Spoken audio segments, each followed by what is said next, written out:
Hello, thank you for joining me for this cybersecurity awareness seminar. My name is John Thompson. Before we begin, I just want to let you know everyone here is muted. No one will be able to talk or appear on screen other than me at the moment. At the end of the seminar, I will leave some time for open questions for an open forum if you have any questions about things I haven't covered during the seminar or anything else. If you have any questions while I'm talking, there is a comment section, so feel free to put something in that. I'll be able to see that and respond to it. There's also a reaction. If you raise your hand, I might see it. I might not, so it's best to just go ahead and leave a comment. So let me introduce myself. My name is John Thompson. I run a IT company called Lime Tree IT. Aside from small businesses, we specialize in working with senior citizens with at-home support. Uh, Aside from that, I do cybersecurity awareness seminars. The reason I'm here today is because my own mother unfortunately fell victim to a couple of cyber scams.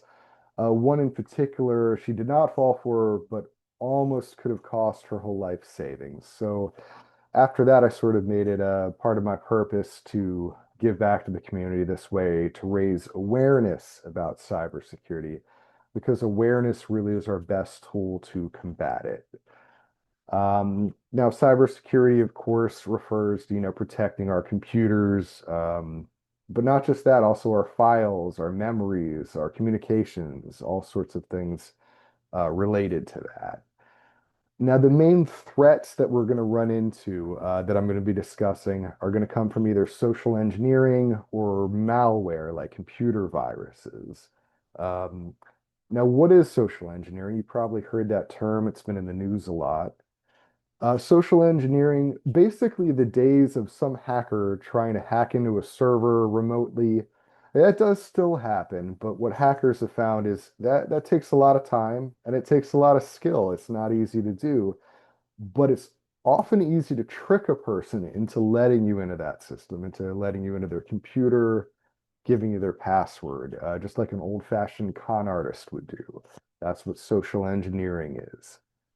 Now, the main goal of one of these social engineering people is to get you to either reveal information like a password, they want you to click on a link, or they want you to go to their website. Clicking on a link, going to their website, these give the hacker that in automatically into your computer or into your network. It saves them a ton of time trying to hack in if you just let them in that way, basically. Now, the main tactics these people are going to use are going to come in one of three forms. It's going to be an email, a phone call, or a text. Email, you've heard the term phishing with a PH. This is very popular. We get a ton of phishing emails every day. All of us do.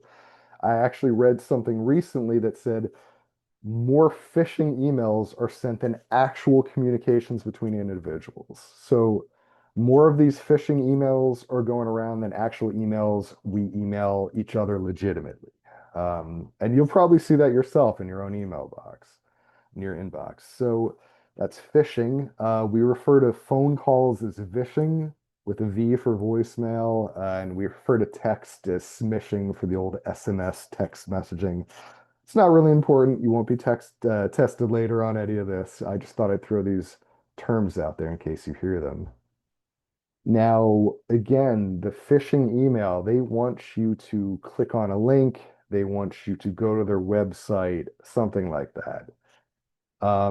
We've all seen these emails. They're not always going to be obvious. It's not always going to be some Nigerian prince. These are getting more and more sophisticated. You can't even tell sometimes by the email address that the person's not legitimate. I've gotten emails from my own boss's email, perfectly, that her exact email and email address, and it was not her. So that can't be a judge anymore, unfortunately. Um, Now the obvious ones, the obvious junk ones, the Nigerian prince ones, the hey, you've won a lottery kind of things, the best thing to do is just delete them. If your email, if your Gmail or your AOL or whatever you're using offers you the option of marking it as junk, that's always a great option. It'll help reduce the amount you get possibly. But you never ever want to open one. You never want to reply to one and say, haha, I got you. I know this is fake. All of that, as tempting as it can be, that just invites more of these emails. Every one of those you open, anyone you accidentally reply to, you're going to get a lot more emails just like that. I know people spend a lot of time trying to clean their inboxes. It can be time consuming. Just delete them, get rid of them, put them in your junk mail. Don't search your junk mail, just ignore it. I know it's hard to do. A lot of us from that generation, we want to check every piece of mail that comes in, but it's just simply not possible anymore. Just like the emails, the phishing emails, people are going to be calling, just like old-fashioned con artist scammers, and they're going to say, hey, this is Bob from your credit card company. There's been fraud on your account. We need to fix this right away. And that is something reoccurring with these scammers. There's always going to be a sense of urgency. We have to do this now. And the reason is they want to keep you on the phone. They want to get that information from you. They don't want you to call the bank back or whomever they're claiming to be. And I'll discuss this more in a moment, but they're going to try to prey on your heartstrings. They're say, hey, oh gosh, I have a screaming baby right now, can you help me real quick? Or my boss is on me for this deadline. They're going to do whatever they can to try and get you to give them the number on the back of that card, whatever it is they're calling about. More on that in a minute. Texts, smishing. The main thing here, we've all got that text, hey, UPS tried to deliver a package, and they usually look bogus. You can usually tell by the phone number it's international. It'll be some strange looking link. Never click on these. The minute you click on a link on your phone, on your computer, on your iPad, bad things can happen. It's really that easy these days for a hacker to take control or steal information from you just by clicking on the link.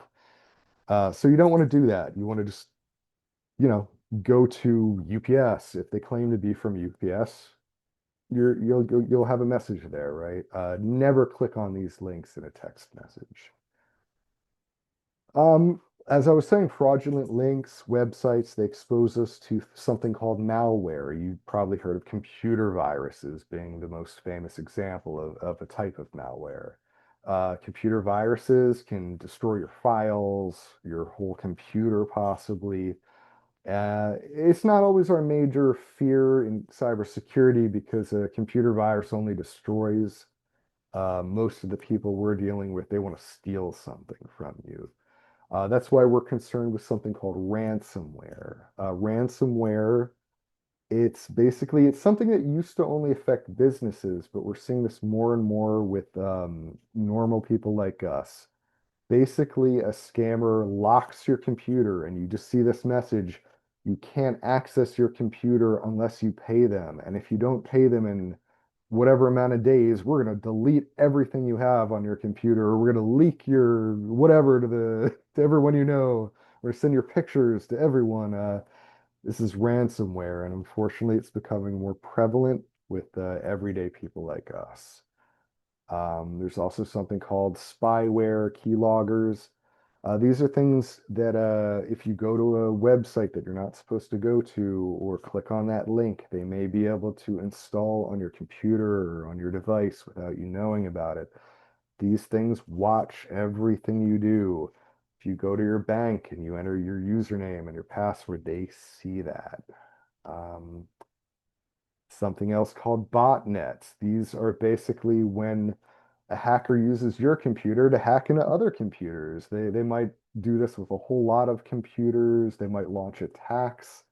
And I'm only mentioning this because it's a fear. You don't want your computer used to hack the FBI, right? We don't want the FBI coming around asking us why we were hacking them, right? Now, I don't want to scare you. I know this is the point of my presentation. People start getting very worried. This is scary material. These are scams. These are very intelligent scammers who are trying to get our money or whatever. Good news is we don't have to worry too much as long as we're aware of this, which is why I'm doing this. So more on this in a minute. But scams and accidents, like I said, they happen every day. It doesn't have to be a scammer.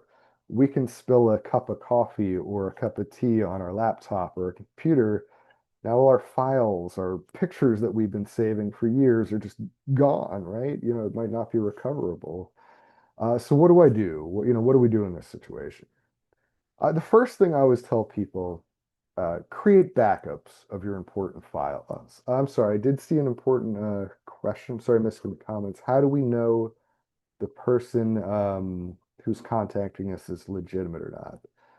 I'll answer with that. Actually, that's a great question. We'll speak on that in just a moment. It can be very difficult. Let me go back a minute to, tell, who is this person legitimate or not? Is it somebody from your doctor's office saying, "Hey, we need to reschedule your appointment"? That's probably fine, right? That's not something a scammer is interested in. But are they asking for your credit card information? Are they asking for your social security number? Now we have to worry, right? Are they saying they're from your bank? Raise the red flags a little bit, right? But we'll get more onto that in a moment here. So as I was saying, one of the first things we can do to protect ourselves is to create backups of our important files. It's so easy to do today. There's something called the cloud, which you can back up all your files online with your email account. We should all be doing this. It's an easy way to prevent a hardware failure, like spilling a cup of coffee on your computer. There's small, tiny little devices now called flash drives or thumb drives, because they're literally almost as small as your thumb these days. They can store everything on your computer. It's amazing, this technology. You can buy one of these for 20 bucks or less, or a larger one for a little bit more. Like this other device here is called an external drive, and they can back up all of your files, all of your pictures, communications, anything that you wouldn't want to be lost. And if you do this, there's really, a scammer can't hold this stuff for hostage because you have a backup of it. And I cannot stress that enough, how important creating backups is. Passwords are important. So many people use a simple password, a name. I wanted to bring this up because I actually do have a program on my computer. It is a password cracking program called John the Ripper or John the Ripper, I believe. And it can crack passwords. I use it for cybersecurity purposes. And just to give you an example here, this first word, pencils, all lowercase. If your password were pencils or something similar like winter, um, Snuffy, your name, your cat's name or something, this password cracking program would crack it in a fraction of a second. 0.4 seconds, this would crack that password. So we want to make our passwords a little longer, a little more complex these days. The best way to do that is to turn it into a sentence or a small little phrase. Like if you said pencils are for writing, and you capitalize the P, the A, the F, the R, every new word, the first word, first letter of every word. It makes it so much more complex, especially it adds a number of characters and it makes it more complex. That same exact computer cracking program I was talking about that would take zero point 0.4 seconds to crack pencils, it would now take about 2 months to crack something like pencils are for writing. But that's still not perfect. A dedicated person who's really trying to get your stuff can focus and do that. 2 months isn't really a long time. Programs can run in the background while they're doing other things. So what I highly recommend is not only making a phrase, but adding some numbers and a special character. Throw an exclamation point at the end. It doesn't hurt anything. In this example I have down here, I turned pencils are for writing. I replaced all of the vowels with a corresponding number. Like an E kind of looks like a 3, an I looks like a 1, an O is or circle, or excuse me, 0 is an O. Things like that, and add a special character. Now that exact same password cracking program would take 15 years to crack that password. And it's the same thing. Pencils are for writing. It's pretty easy to remember. Um, Another important thing is we want to use different passwords for every website we go to. Now, I can't do that. I can't remember all that. Who's going to remember a different password for every website we go to? So there's something called a password manager, especially if you use Google or Gmail is the email associated with Google. It will give you the option of saving your username, saving your password, and it can do that for every website you go to. That way you don't have to. I highly recommend it. It's fairly safe. Certainly saves you the trouble. The only problem is I do have to warn you if somebody were to get your main password, your email address, username, and password, then all of those websites they can access. So, there's a trade-off. But because we're human, we're not going to remember all this stuff. I highly recommend using a password manager. It's going to just pop up automatically if you're using Google Chrome.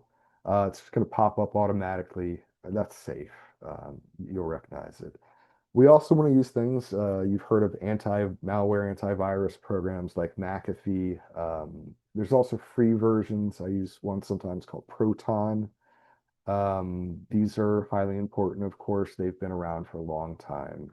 Something else called a VPN is also highly advisable these days. Now, this stuff, I don't want to get too technical on everybody, but you do want to be aware of your Wi-Fi settings on your cell phone, your what do you call it, your iPad, whatever your devices are.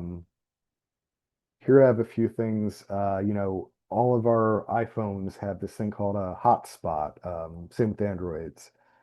This means that you can use your phone as sort of the internet, and somebody can use your phone to access the internet. Well, we don't want somebody doing that if it's not something we want them to be doing, right?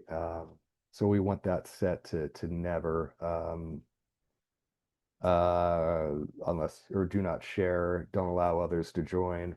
And similarly, when we're traveling, our phones are constantly looking for a Wi-Fi signal. If you haven't turned that off, it might try to pick up a Starbucks Wi-Fi signal that's nearby.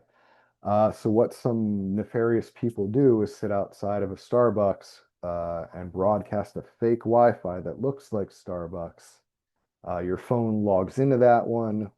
Now they can see anything you're doing on your phone. If you're going to your bank, they can see that. They can see putting in your username, your password. Yeah, it's a little scary. So we want to be careful about our settings. If you don't understand this stuff, find somebody who can help you with it. I also have some instructional videos on my website at limetreeit.com. I'll share a link at the end of this so you can see there's some instructional videos that you could watch on your computer while you're holding your phone. Just go through it. It'll show you how to deactivate some of these dangerous settings. Something else, if you have an iPhone, you probably get all of your apps through the iPhone store. That's safe, nothing to worry about.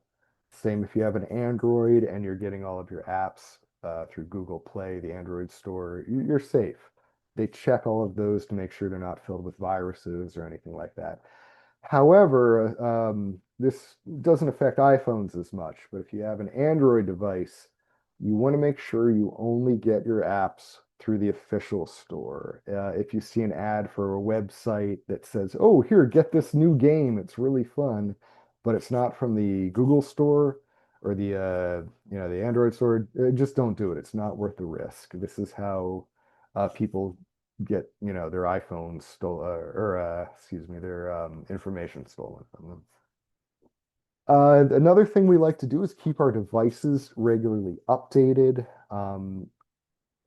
People always say, "Oh, I don't want to update my iPhone. I think they're going to send those kill codes that'll make the battery stop working, so I need a new one or whatever." I'm not going to speak on that. I don't know 100% that they don't.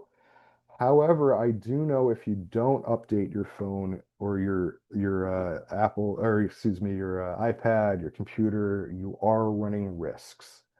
Not to get too into it, but every day, people are trying to find people who are skilled are trying to hack their way into Microsoft, Google, whatever it is. Apple, and they're finding loopholes, problems with software that will allow them to do this. And um, as these companies know this. Google, Microsoft, Apple, they pay a lot of money to people to even try to find flaws in their software so that they can secure them before somebody else finds these holes. I don't know if that's making a lot of sense, but basically, aside from that, there's also, an app might stop working if you don't do an update for something else that affects that app. So it's really important. I don't know if Apple is sending out kill codes, but I do know if you don't regularly update your devices, they will stop functioning properly and they'll be less safe. So these are very important things to do, relating mostly to malware. But how do I prevent social engineering attacks, right? The old-fashioned con man. So there's a few things, and again, I don't want to be too doom and gloom scary. It's the whole reason I'm doing this is because awareness is the best defense. If you've heard of these scams, if you've heard of these tactics, you're less likely to fall for one of them, right? So one of the most important things we can do is verify the identity of the person calling us, emailing us. Somebody asked earlier, well, how do we do that, right? And it's not always easy. They're not going to just show us their ID, over the phone or through an email. Um, so what we do is, if we don't know who's calling us, we call back. If it's Chase Bank calling or, Washington Mutual, or whatever, they exist anymore. But if it's your bank calling you, you don't know it's the bank, right? So you can hang up on them and call your bank back. Now, this is important. Um, they might give you the phone number. You got a call on your caller ID, so you're going to call that number back. Well, that's just them again. They might give you a link. Oh, go to yourbank.com. Well, that's not chasebank.com. Never use the contact information that the person is giving you. On the back of all of our credit cards, our ATM cards, is going to be a phone number for our bank. Use that number. If you don't have it with you, look it up online to say phone number for Chase Bank or one of those other banks or whatever it is.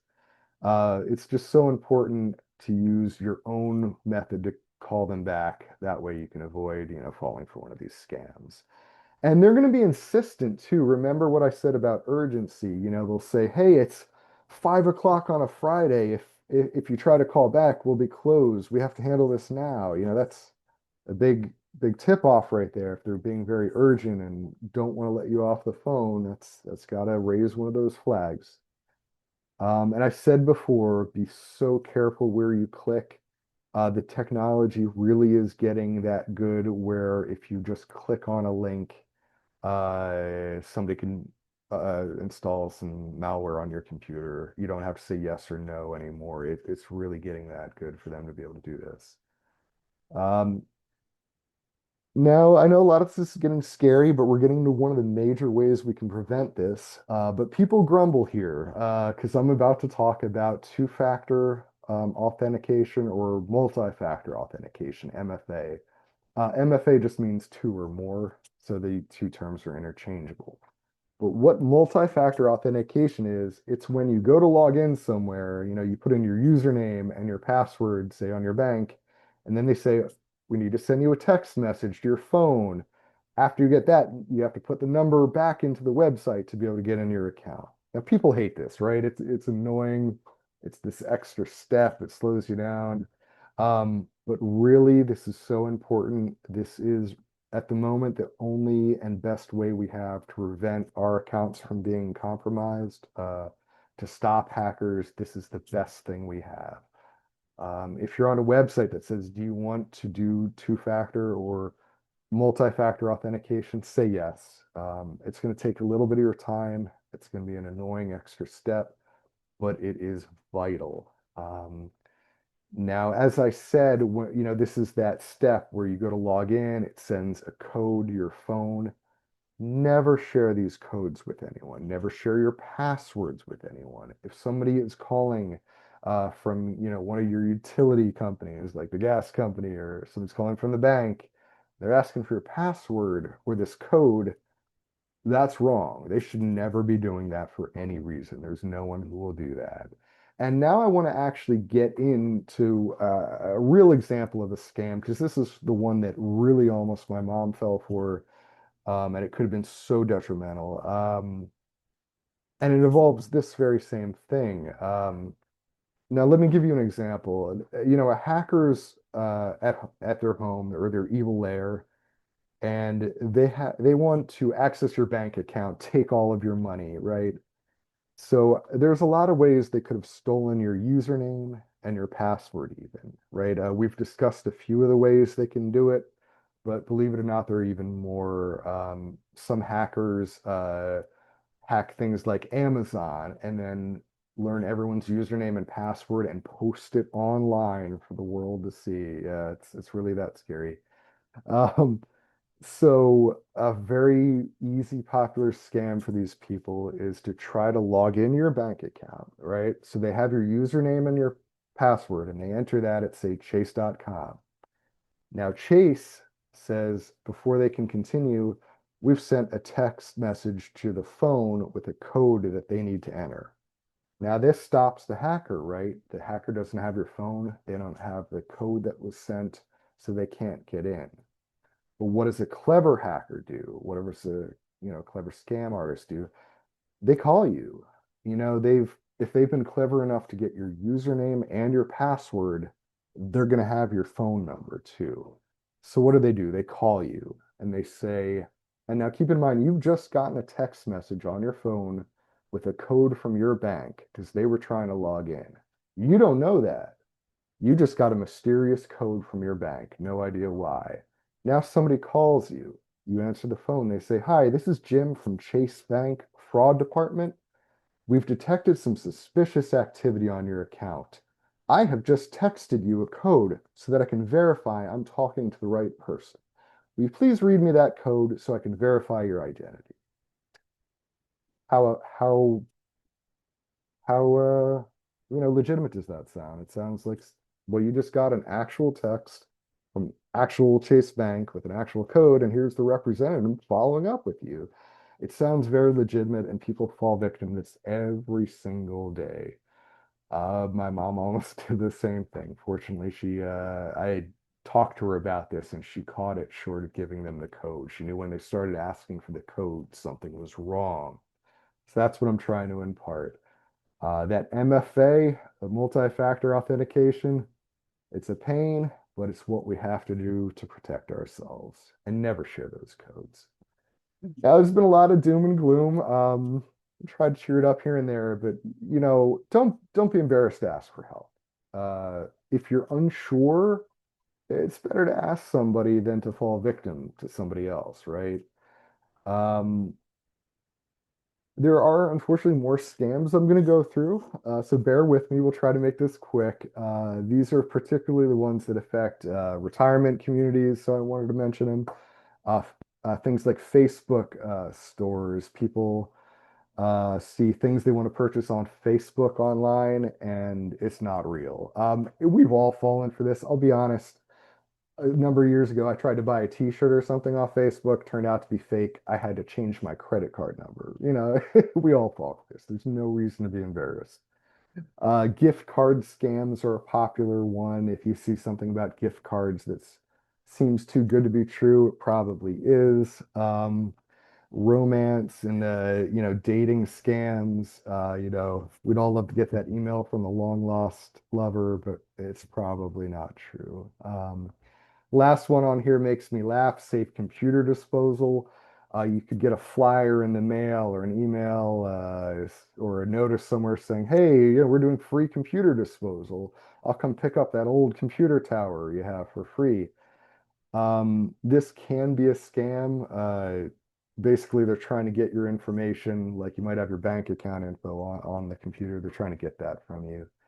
Um, so do be careful about that. Only use legitimate sources. My company does safe computer disposal, and I'll give you a receipt and that shows that we properly disposed of your hard drive. things like that. Also, their neighborhood cleanups, e-waste disposals, those are usually very safe. Or companies like Best Buy, I believe, have a e-waste disposal program. There's also a few newish cybersecurity program scams that not everyone might be aware of. There's something called the USB scam or baiting. Some people will leave a USB, usually outside of a business, hoping that some employee will think, oh, I just found a free USB drive, or they'll plug it in to see, oh, I wonder what's on here. And they upload a computer virus into their company's network, or, a backdoor for a hacker to get into the network. That's basically what that is. Another one I find a lot of people aren't aware of yet is USB charging cable scams. Now, what this is basically some clever people figured out how to put devices in just a USB, a charging cable for your phone or your iPad, and in places like airports, train stations, bus stations, where they might have a complimentary area where you go and plug in your phone to charge. They'll have some cables there. The scammer replaces one of those cables with one of these awful, nefarious cables that can basically read everything you're doing on your phone while you're doing it, or transmit data even. So if you're at an airport, a bus station, something like that, use your own charging cable. Never ever use the cable that's already there. There's just not going to be a way for you to be able to tell. You're fine plugging into the wall for now, but don't use somebody else's cable unless it's a friend. Another scam is the QR code scam. I'm not sure everyone's aware of this, but you know how when we go to a restaurant nowadays, they'll have this QR code and they'll say scan this to see the menu or something like this. These are legitimate, but scammers are figuring they can use this to their advantage in a couple different ways. One thing I've heard is, a restaurant might have a bunch of paper menus, say a restaurant that has an outside seating. Well, a scammer could just print their own menu with one of these barcodes or QR codes, walking by on the street, leave it on a table. Now, some, unknowing customer goes to scan for the menu, and it's just like clicking on a link or an email that they shouldn't, and they've now compromised their device. Another thing, believe it or not, that I've heard of is that's happening is people are putting these QR codes near famous landmarks. Like, they might put it up somewhere near the Fountain of Trevi or something where people are taking a lot of pictures, hoping that you're going to hit that with your phone and accidentally click on it while you're trying to take a picture. Yes, that actually does happen. This particular QR code goes to my website, so nothing to worry about there, but I wanted you to be aware. This one is the one that scares me perhaps the most because the technology is just getting better and better, and I'm not sure really where it's going. But scammers now even have the ability to copy a person's face and voice. The technology exists right now that my wife could use one of these programs, look like me, talk with my voice, and be on this Zoom right now. That's how good it has gotten. I've seen it in person at a convention. So what people are doing is, people are starting to get calls. Hey, this is, or people are getting calls from somebody claiming to be your daughter, your son, your grandchild, and they're saying, hey, I'm in a police station, I need money, or there's some emergency, you need to wire me some money immediately. That sounds just like your grandchild. It could even be coming from a number that looks like your grandkid's number. So these are a little scary. The best thing I can say about that is talk with your family about it. If I told my parents, if you ever get some strange call from me in the middle of the night saying I'm in trouble, I need money, say, where did we vacation when you were young? Where did we used to go when you were 10 every summer that you loved?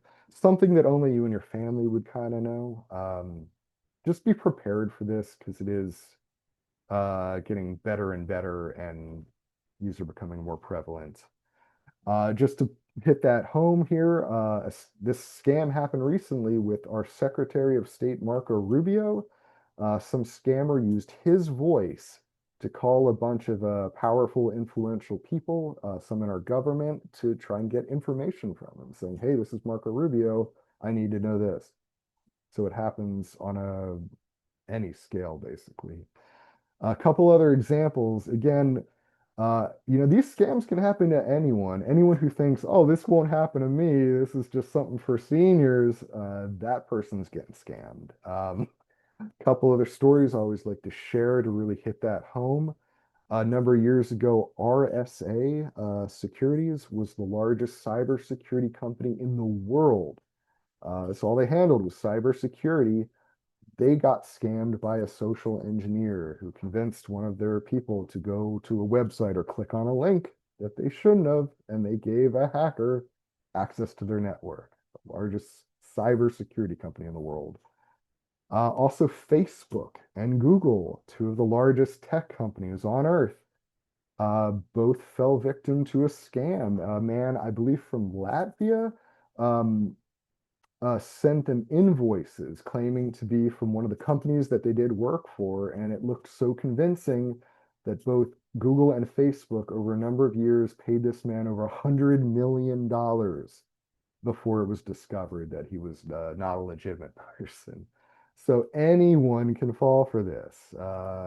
So we have to be in this together. If you're unsure about something, ask somebody you trust, whose opinion you trust. That's very important. Even I do that. I'm saying, honey, does this look real to you? Can't hurt to get a second set of eyes on it.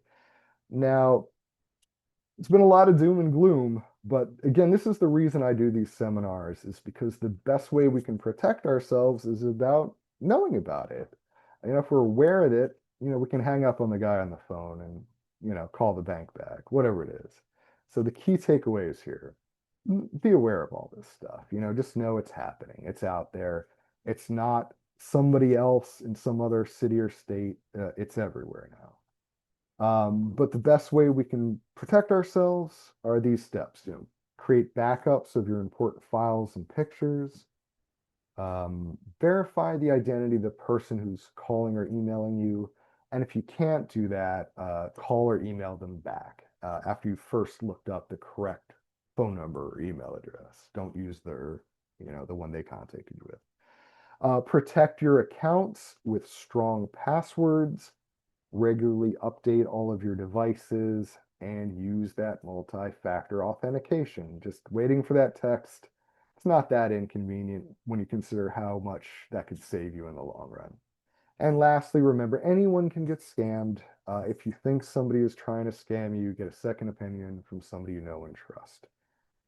That's the best thing we can do in this situation.